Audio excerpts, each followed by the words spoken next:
Hello everybody, my name is Benjamin Bloom. Welcome once again for the Championship review show. Yes, we're in the middle of a 3-game week, so absolute nightmare for me to keep up, but we are doing so. Once again, this is not a live stream, so I do apologise. We'll try and do a live stream tomorrow for the preview. God knows when I'll write that, but trying to keep up. I've been to a game on Saturday, one on Tuesday, one on Wednesday, done all the previews and the new manager at Millwall video, so we're trying to keep up. But we need to talk about game week number 13, which occurred this past Tuesday and Wednesday, and a bit of a shake-up in the top six. Is all so damn tight up there that when you have a team that loses a couple or a team that wins a couple, the jumps up and down now seem to be about 6 or 8 places even. Sheffield Wednesday, the big movers up, and Swansea and Forest, the big movers out of the top 6. And this is how open this all is, because we normally have 2 or 3 of these possible teams. Only one team can do the perfect 3-game week. That's Brentford. And only one possibility for the 3 defeats as well, and that is Forest, who are on fire, in-form team going into this. Let's start at the top as per normal. It was West Brom 2, Barnsley 2, top against bottom for the second time in a couple of weeks, and we joked Stoke beat Swansea, didn't they, when it was top against bottom last time.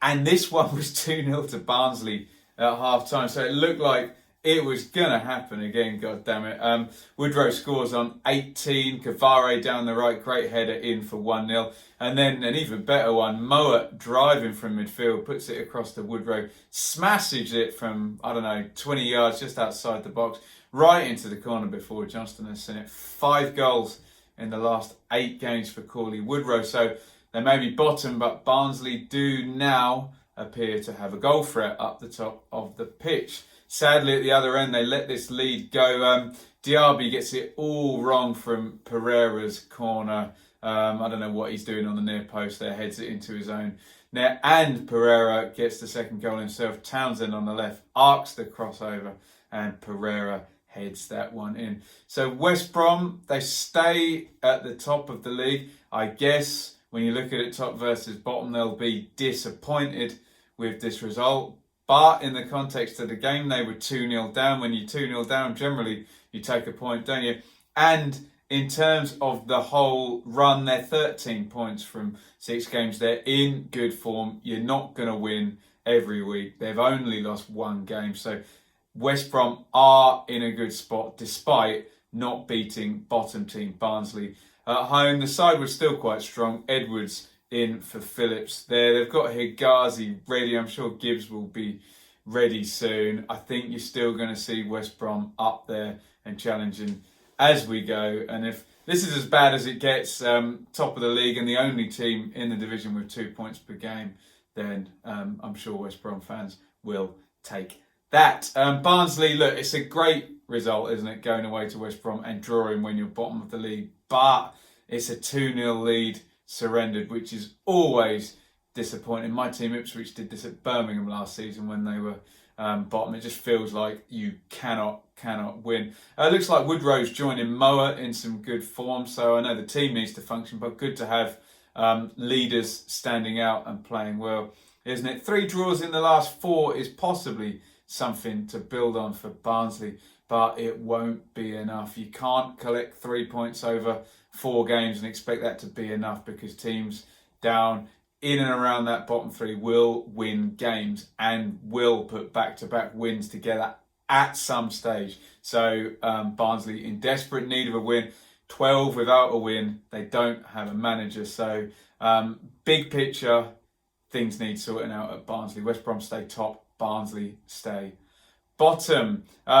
Big game in the north was Preston versus Leeds. It was Preston 1, Leeds 1. Preston getting over the disappointment of that late defeat at the weekend to Mark Bowen's Reading, and they take the lead on 74 minutes. You think you're going to go on to win here. Quick counter, lovely ball into the channel. Maguire, he takes it on, squares it. Barkhausen arriving, sweeps home. But that guy, Nketiah, he's a poacher in the box and he heads home. Harrison's cross on the 87th minute. Leeds, as per usual, nicely ahead in the XG. But look, when the season ended last year and Leeds hadn't gone up, we saw all the stats, top of possession, top of XG, top of everything you can name apart from the league.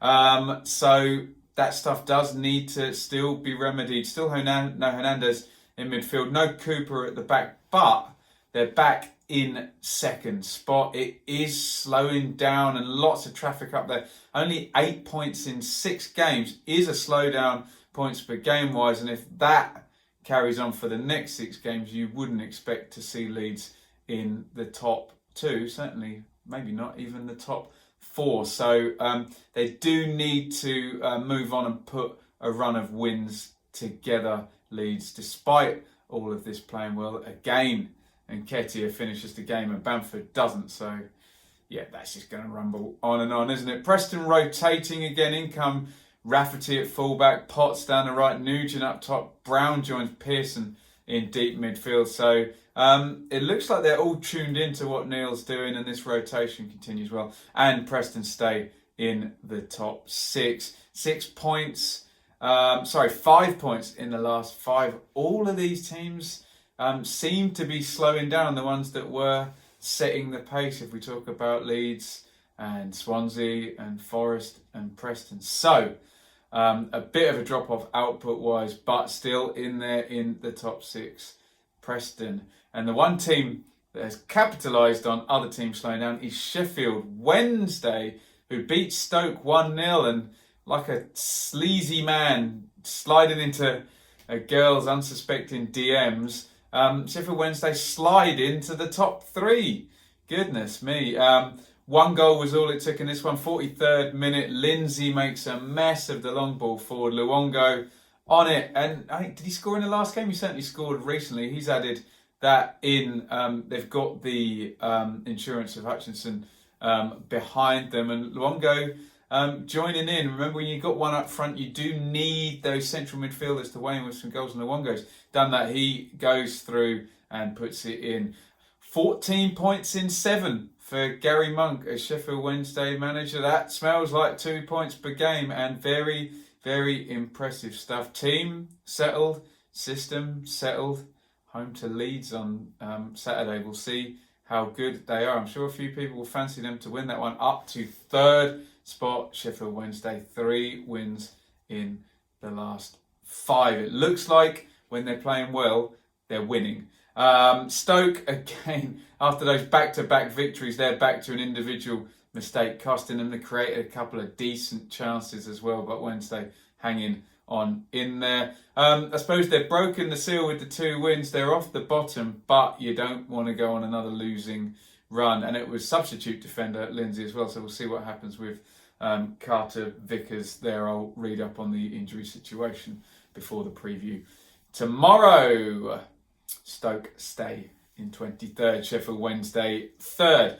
Bristol City scraping against Charlton 2-1. Charlton take the lead here on 65. KL, nice to see him back and playing.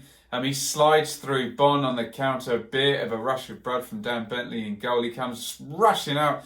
Bon takes it around him and sticks it in to the empty net for the opener. We always say Charlton killer finishing, and they do it again. 75, the equaliser. Jeju's come off the bench. Brownhill puts it in. Is it O'Dowda or is it Rodri? I can't remember. Someone touches it on, and then Jeju just finishes it off in the middle there. But then gets himself red carded on 86 minutes. Pearce is sat on the floor, and Jeju probably thinks he's obstructing the ball, but he keeps kicking at him, and he gets himself a straight red there. So bye-bye for 3 games, assuming that is violent conduct. But Bristol City and the 10 men go on and get the win in the 97th minute. He's often overshadowed as deep central midfielders can be, but brilliant from Brownhill here. Palmer arcs it over. It's a really good pass by Palmer as well for the assist. And Brownhill does superbly because I don't think the ball hits the ground. He controls it, little touch to get it under and hits it early. If you're the defender, you're thinking, well, I'm pretty tight, I'll close him down on his touch. No, doesn't give you the chance. Well played, Brownhill. Smashes it in for the late 97th, 98th, whatever it was, minute winner.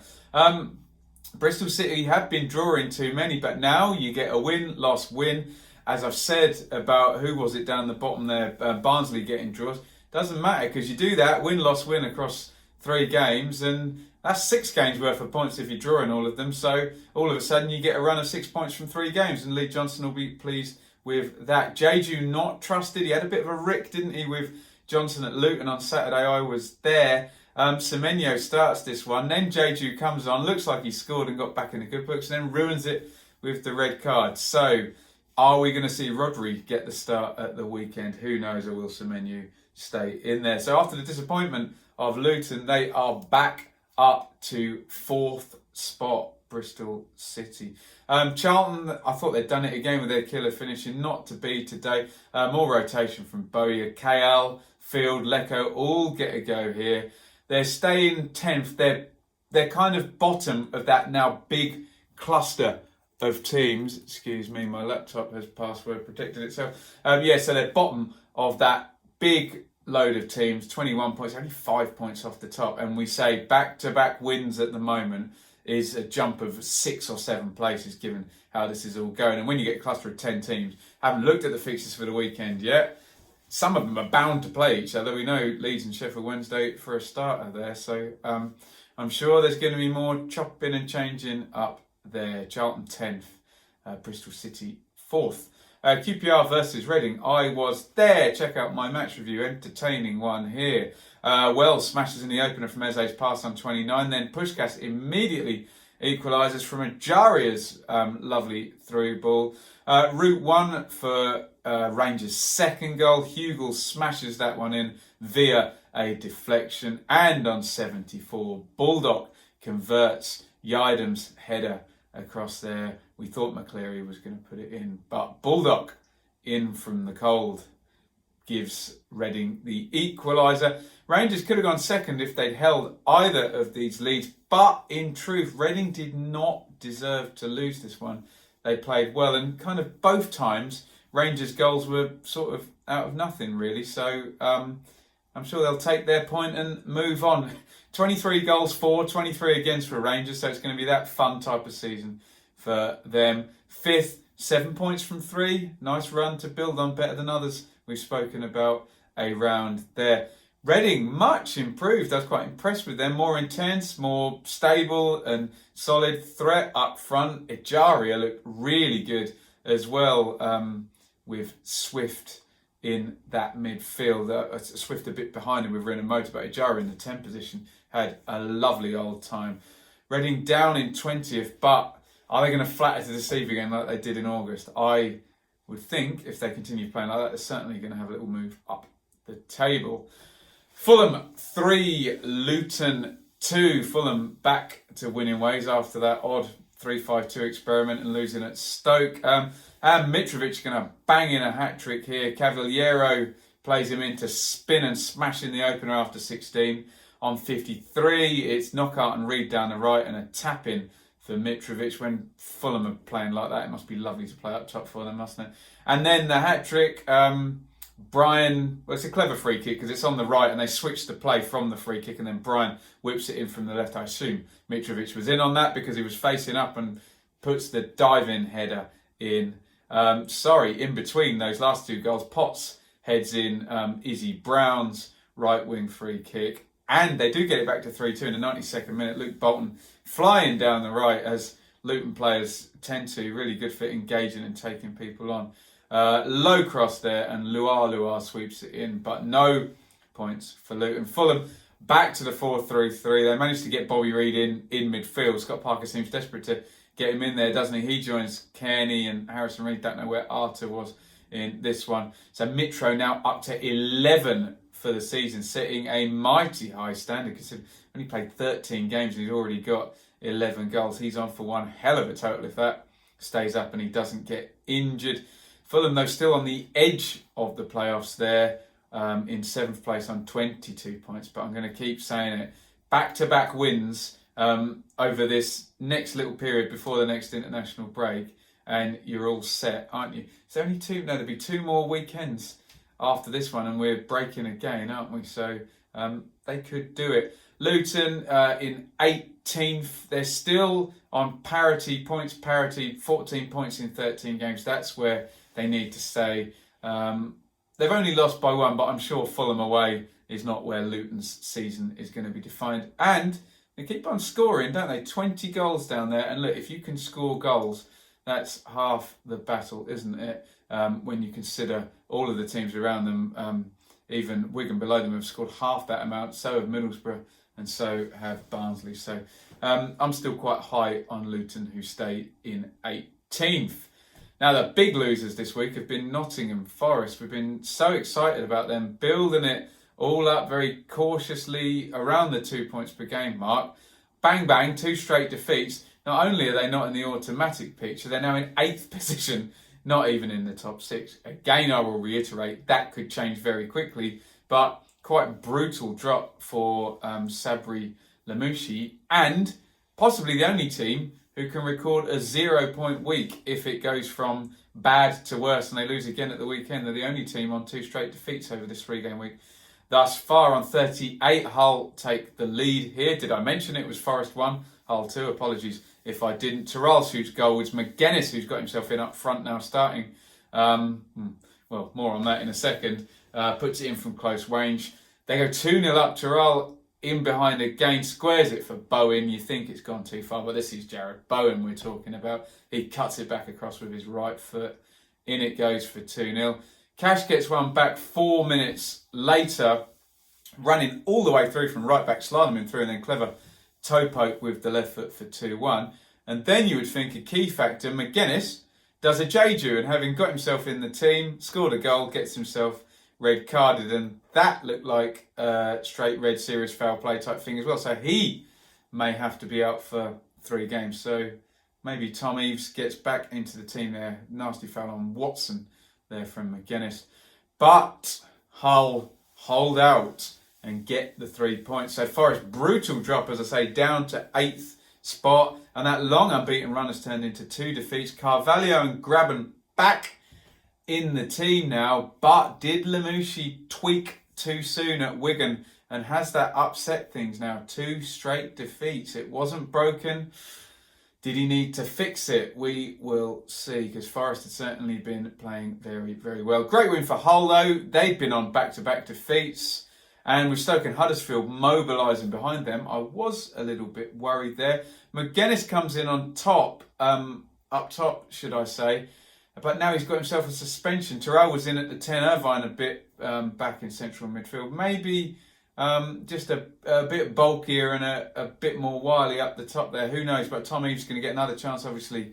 And as I always say with Hull, well, there's Bowen and Krasicki. You're going to score goals and you've always got a chance there. And that does the trick for the surprise away win. So Forest down to 8th, Hull into 15th. And in the battle of the technicians, it was Swansea 0, Brentford 3. And please someone clip me from the last video I did that said Brentford need to start scoring or Ben Rama needs to start playing well, and those 2 things are probably going to happen at exactly the same time.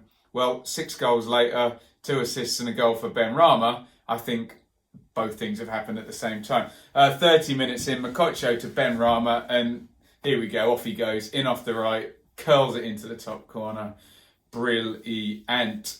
6 minutes later, Watkins is chasing through and Buemo breaks past him. He plays him in, and Bidwell with the unfortunate pleasure, I suppose, of dubious pleasure, I think I'm mixing my cliches here, of scoring the own goal. And it's 3-0 in the second half, and Buemo in off the right drives it into the corner. Another great goal, and 3 goals, 2 assists for Buemo. We were saying they needed more contribution to what Watkins was doing, and he's starting to give it in Buemo.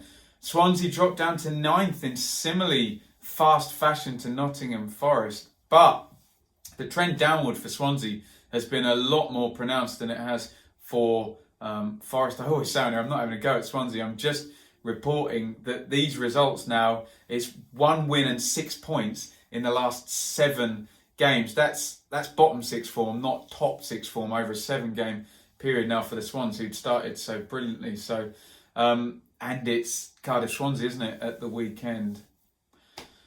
So not exactly the game you'd want to come up. Neil Warnock coming to town for Steve Cooper and his men. Brentford, can they complete the perfect 3-game week at QPR? I will be there on Monday night. I'm very much looking forward to it. 6 goals, back into the top half.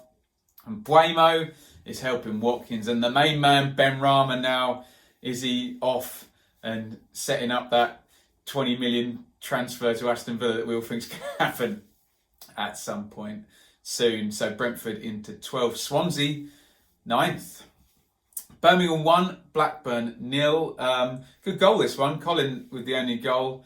Crowley and Villabla working well, 1-2. Crowley crosses to the back post. And Colin, who has been more of an attacking threat this season. I know that wasn't the plan under Gary Monk. Fullbacks stay back. But that's probably the 3rd goal he's had some involvement in, isn't it? And he nods this one in at the back post for the only goal.